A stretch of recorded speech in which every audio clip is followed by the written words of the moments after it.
O poder do encantamento. As lições do executivo que, partindo de 8 lojas, transformou a Renner em uma empresa de bilhões de dólares. José Galló. Este livro mostra as lições aprendidas ao longo da carreira do executivo que abriu o caminho da Renner para se tornar uma das primeiras corporações do Brasil, isto é, uma empresa não controlada por um único dono ou família, mas por executivos profissionais escolhidos por um conselho de administração. A governança e gestão eficaz de uma empresa corporativa devem estar baseadas em valores como coerência, perseverança, transparência e foco. A experiência de José Galló, como executivo que liderou a Renner nesse processo, é cheia de tesouros valiosos para aqueles que desejam aprimorar sua capacidade de gestão e se destacar no mundo empresarial. Escolhas e destinos. José Galló nasceu em Galópolis, importante cidade do polo metal mecânico da Serra Gaúcha, em 1951. Seu avô, Hércules Galló, era um italiano que trabalhou no lanifício do pai e já tinha intimidade com a área têxtil. O pai de José, Pinot, nasceu no Brasil em 1910 e seguiu o mesmo ofício de Hércules. Vindo para o Brasil, o avô de José se dedicou à comercialização de tecidos e mais tarde passaria a fabricá-los. Hércules Galló foi um empreendedor nato e foi dele a iniciativa de construir uma vila de casas para que profissionais da Europa pudessem alugar e prestar serviços no lanifício. Desde pequeno, a mãe de Galló o incentivou a dar continuidade ao empreendimento de seus antepassados. Essa visão de mundo foi sendo semeada em sua mente, impulsionando Galló a conquistar novas coisas. Sua mãe dizia: "Você tem que ousar, você tem que fazer acontecer." A escolha da profissão. Ainda na época do vestibular, Galló achou que deveria se dedicar à engenharia, pois gostava de matemática e física, mas no meio de tudo isso surgiu a paixão por química. Buscando estudar engenharia química, após conversar com seu professor, decidiu fazer engenharia na Escola Politécnica da USP, considerada na época a melhor escola de engenharia química do Brasil. Em meio aos cursinhos para entrar na USP, Galló começou a ler sobre marketing e achou o assunto muito interessante. Em seguida, caiu-lhe nas mãos um anúncio de um cursinho de marketing no Senac, ministrado por um professor da Fundação Getúlio Vargas, chamado Miranda Guerreiro. Já na primeira noite de curso, Galló ficou maravilhado e afirmou: "É isso que eu gosto." Ouça relatos do próprio Galló. Então aconteceu um daqueles momentos marcantes da vida, um episódio do tipo que a gente nunca esquece. Na segunda noite eu estava sentado bem no meio do auditório, entre cerca de 200 pessoas, e o professor lá em cima, no palco, quando de repente parece que eu entrei em transe. Saí do ar. Eu devo ter ficado uns 3 ou 4 minutos sem saber onde estava. Quando voltei a mim, a camisa branca estava completamente empapada de suor, em razão da angústia da decisão. E então eu disse para mim mesmo: "Eu vou fazer administração de empresas e me especializar em marketing." Liguei para casa e comuniquei aos meus pais: "Esqueçam a UFRGS, esqueçam a Poli, eu vou fazer administração de empresas." Galló foi aprovado no 15º lugar na Escola de Administração de Empresas da FGV.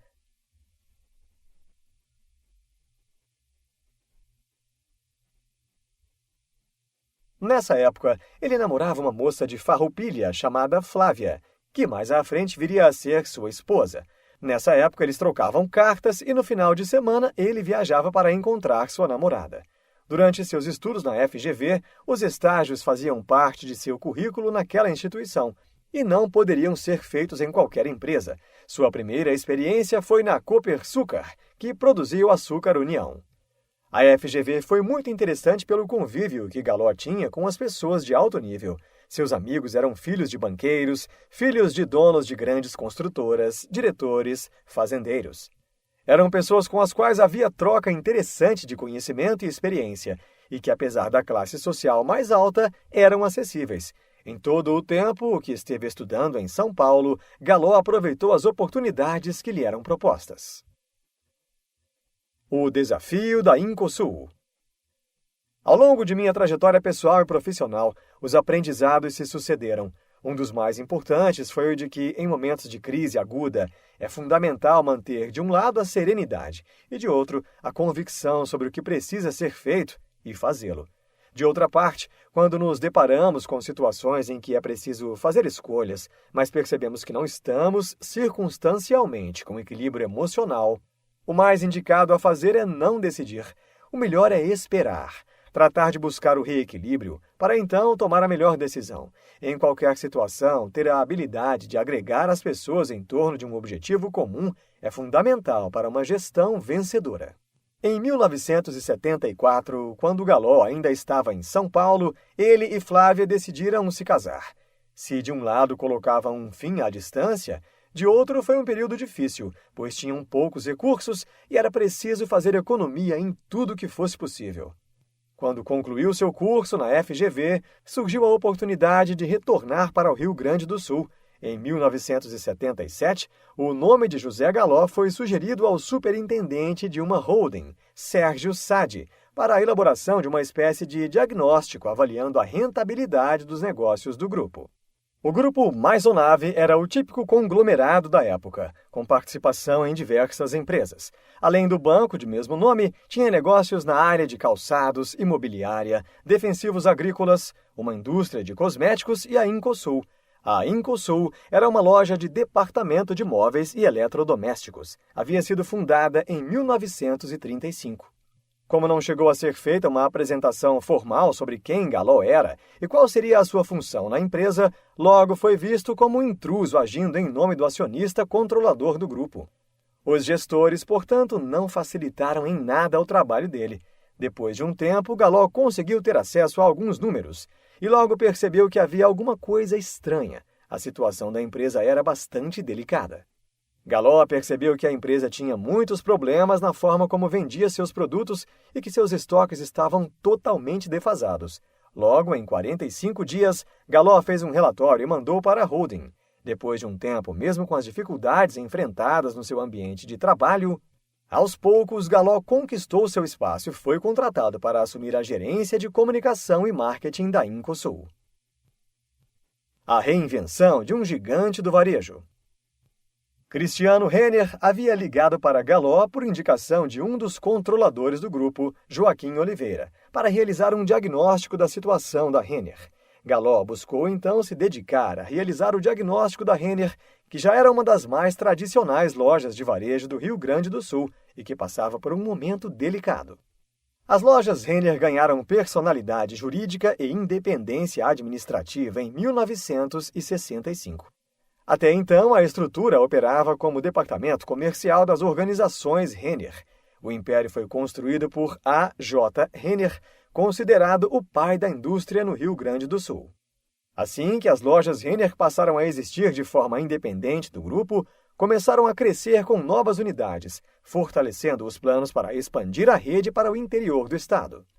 Galó, então, prestou consultoria para a marca Lojas Renner e depois de alguns meses foi convidado para trabalhar no grupo.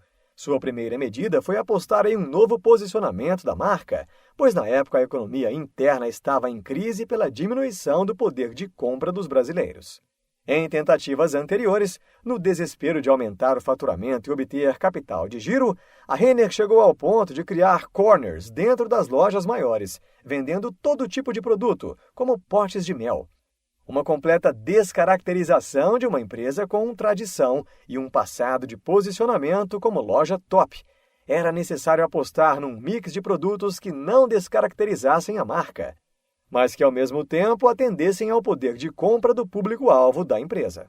Foi em 1994 que surgiu a filosofia da prática do encantamento, quando a Renner passou a disseminar entre os colaboradores a ideia de que, para se diferenciar da concorrência, seria fundamental não apenas satisfazer as necessidades dos clientes, como recomendam as regras do marketing, mas, mais do que isso, superá-las, encantando-os.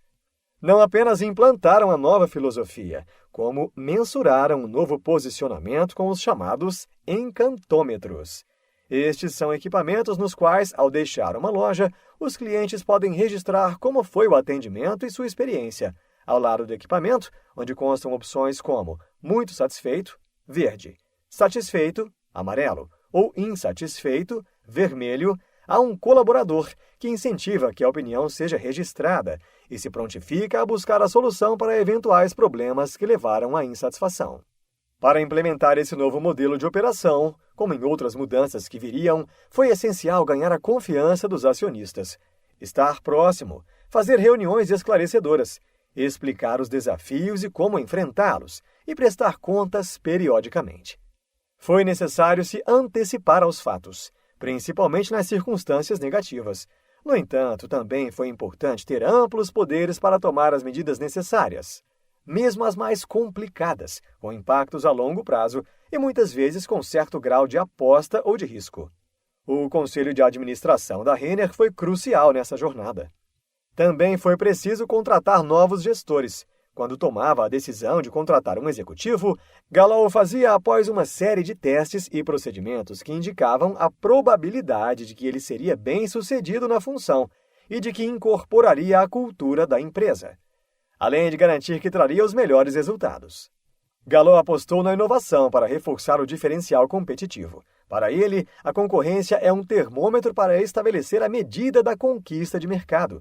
Isso foi feito estimulando todas as pessoas da empresa para não se contentarem em satisfazer as expectativas do cliente, e sim em superá-las.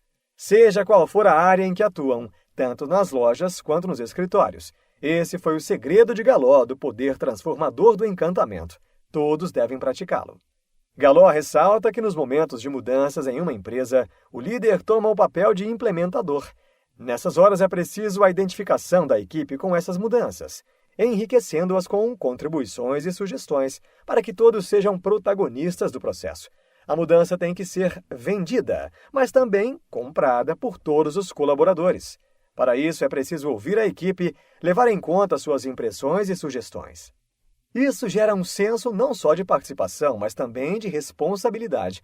O líder deve ter a humildade de aceitar contribuições, enriquecendo a ideia inicial, eventualmente abrindo mão de alguns aspectos e conceitos preliminares, em prol de alcançar a adesão e o comprometimento de todos os colaboradores. Essas práticas foram vitais nas grandes mudanças que foram necessárias na história da Renner. A primeira corporação do Brasil. Qualquer tipo de empresa exige do CEO atenção máxima aos acionistas. No caso da corporação, o gestor e seu time têm mais autonomia e agilidade para tocar a empresa. Mas, por isso mesmo, uma eficiente e transparente comunicação com os acionistas é primordial, pois maior liberdade gera maior responsabilidade. Por isso, na gestão da Renner, Gallo buscou sempre entregar o que prometia para conquistar a confiança e depois manter a credibilidade. Foi assim que ele se comprometeu com todas as mudanças e transformações necessárias para inovar e levar a Renner aos melhores resultados. Para Gallo, o comprometimento com a inovação é essencial. A criação de algo novo costuma ser estimulante e, por vezes, gerar mais motivação do que uma remuneração, pois gera um senso de propósito. Mas mesmo buscando algo novo e atualização, o centro da boa gestão está nas operações do dia a dia, pois ali está a base geradora de recursos para viabilizar os investimentos necessários para se criar o novo. Foi com essa estratégia que Gallo buscou atualizar o modelo de negócios da Renner com simplicidade e maior velocidade, seguindo o modelo de Fast Retailer. Foi necessário ser flexível e aprender constantemente algo novo para aprimorar as operações da empresa e aumentar o seu rendimento. Leis da simplicidade. A flexibilidade e a simplicidade andam de mãos dadas no modelo implementado por Gallo na Renner. Isso foi incorporado de tal forma à cultura da empresa que ser simples se tornou ser Renner. Foi a partir disso que Gallo formou o que chama de Leis da Simplicidade. É necessário ser mais simples porque a complexidade torna a empresa lenta e ineficiente. A primeira lei é: confie mais, controle menos. Existem dois tipos de controle: o controle necessário para gerenciar, e esse é importante, e os controles da desconfiança, implantados por falta de confiança nas pessoas. É preciso eliminar controles desnecessários vindos da desconfiança e manter apenas aqueles que realmente são necessários para gerir o negócio. A segunda lei é: antes de fazer, pergunte. Para quê? Isso sugere que, antes de fazer qualquer coisa, é preciso refletir se ela é realmente necessária. Processos, projetos e burocracias desnecessárias apenas atrapalham e geram custos. A terceira lei é simplificação brutal com foco no negócio e no cliente. O centro de um negócio é satisfazer os seus clientes. A simplificação deve estar sempre focada nos benefícios para eles. A quarta lei é elimine melindres, inimigos da simplicidade. A maior parte dos processos burocráticos e desnecessários são gerados por melindres como a falta de confiança e um ambiente tóxico na equipe, o que gera desmotivação e desvia o foco dos resultados. A quinta e última lei é remova sempre tudo que o cliente não quer pagar. A satisfação do cliente não está apenas em um ótimo serviço e produto, mas em não gerar custos desnecessários que ele não quer pagar. A jornada continua. Galo ressalta que seu trabalho na Renner ainda não acabou. O mercado está sempre em meio a mudanças que exigem adaptação e trabalho duro. Para ele, as empresas estão diante de um novo ciclo, no qual precisam se adaptar para atender à demanda de um consumidor cada vez mais consciente. Para continuar encantando, é preciso ter coragem de trazer sustentabilidade para o coração dos negócios, de forma que ela esteja presente nos produtos. Isso gera cada vez mais valor ao negócio, com eficiência nos 3 pilares: social, ambiental e econômico. As empresas estão inseridas em um mercado criativo que pode influenciar consumidores e toda uma economia que busca soluções mais inteligentes, que impactem positivamente a sociedade. Há muitas ideias e tecnologias que podem melhorar as empresas. Galo vê uma oportunidade de renovação e aumentar a energia e a vontade de fazer coisas novas. Em meio a todas as novas rupturas e novos desafios, uma coisa é imutável: o encantamento do consumidor, a importância do cliente, do mercado. Se no passado se dizia o consumidor está no centro de tudo, ele é a razão da existência da empresa, na era digital é essencial conhecer e maximizar a experiência do consumidor. As novas palavras, novas ideias, novas tecnologias são bem-vindas, mas o futuro continua no encantamento do consumidor. Insights. Lute pelos seus sonhos e acredite em suas intuições. Sua aptidão e gostos podem ser inclinados positivamente para o que você menos imagina. Em momentos de crise aguda, é fundamental manter de um lado a serenidade e de outro a convicção sobre o que precisa ser feito e fazê-lo. É necessário não apenas satisfazer as necessidades dos clientes, mas mais do que isso, superá-las encantando-os. É preciso ouvir a equipe, levar em conta suas impressões e sugestões para gerar um senso não só de participação, mas também de responsabilidade. É necessário ser mais simples porque a complexidade torna a empresa lenta e ineficiente. Neste livro, você aprendeu que, diante dos desafios e das dificuldades, é necessário manter a serenidade e focar no que deve ser feito. Coerência, perseverança, transparência e foco são valores fundamentais de uma boa gestão. Ao buscar superar as expectativas dos clientes, toda a empresa deve estar envolvida no processo de encantá-los. Para isso, é necessário envolver todos os colaboradores e ouvir as equipes para gerar senso de participação e responsabilidade. Também é preciso ser sempre o mais simples possível, eliminando burocracias desnecessárias que travem a inovação competitiva. As novas palavras, novas ideias, novas tecnologias sempre serão bem-vindas, mas a base do crescimento de uma empresa está no encantamento do consumidor.